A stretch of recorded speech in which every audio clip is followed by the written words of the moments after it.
the top rhetoric about Trump. They just can't help themselves. They have to go over the top on every element. So here's Whoopi Goldberg talking about Donald Trump. And it's not just that she disagrees with what Trump is doing. Donald Trump is now, you guessed it, the Taliban.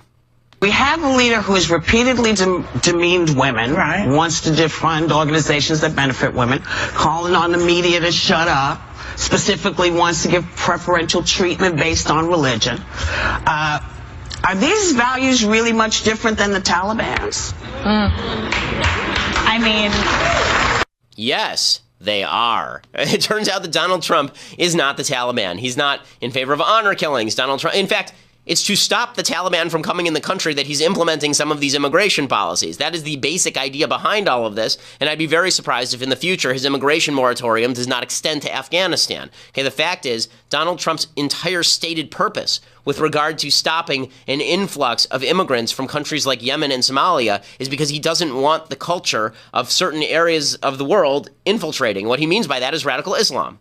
It's not a Muslim ban, because radical Islam and Islam are not the same thing. But it is an attempt to fight the infiltration of radical Islam into the West. So no, Donald Trump is not like the Taliban. The idea that Donald Trump is the Taliban because he is, at least in policy, pro-life. The idea that Donald Trump is the Taliban because Donald Trump doesn't want me to pay for your contraceptives. The idea that Donald Trump is the Taliban because Donald Trump is undertaking immigration reform that is in large part moderate. I mean, it really is. Again, of the 10 most populous Muslim countries on earth, 9 of them are still able to send whoever they want to the United States. Citizens from those countries can enter. And there are going to be lots of exceptions to Donald Trump's new immigration policy. The Democrats cannot help themselves. The left have to portray Donald Trump as Satan more than Satan. And there is something here that I think is kind of fascinating, and that is on both sides of the aisle, there's a tendency to attribute to the other side some sort of masterful genius. So on the left, instead of them just saying, Donald Trump, kind of incompetent, doing some things I don't like, meh, right? Which is, if you're a leftist, that's sort of what you would be saying if you're a relatively rational leftist at this point. Donald Trump is doing things I don't like, but man, he really doesn't even know what he's doing. I mean, this is pretty incompetent. That's what, if I were on the left, that's what I would be saying at this point. But instead of doing that, they have to attribute to Donald Trump's satanic, all-knowing power.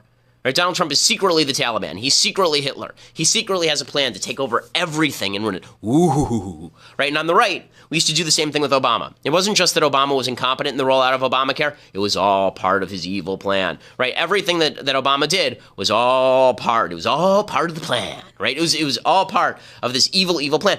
Here's the truth.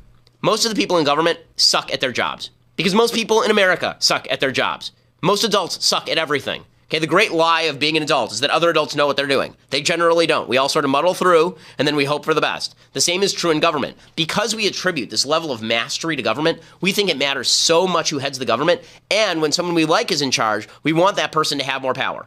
Because after all, if he's our side, we think he's the master of the universe, right? So when Donald Trump botched this executive order rollout, he had people saying it's 4D chess.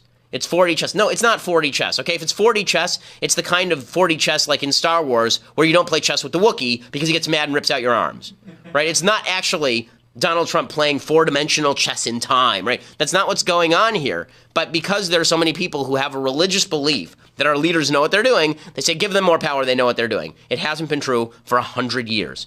We've muddled through anyway, but it hasn't been true for 100 years. You want to actually have a better country? Stop treating the people in government as though they're experts and know what they're doing all the time with evil plans or good plans, and just say, you know what?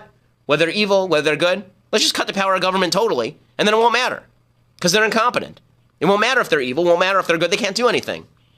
Right? What I would prefer is if we treated Washington, D.C. like it was the DMV and took as much power away as humanly possible. Okay?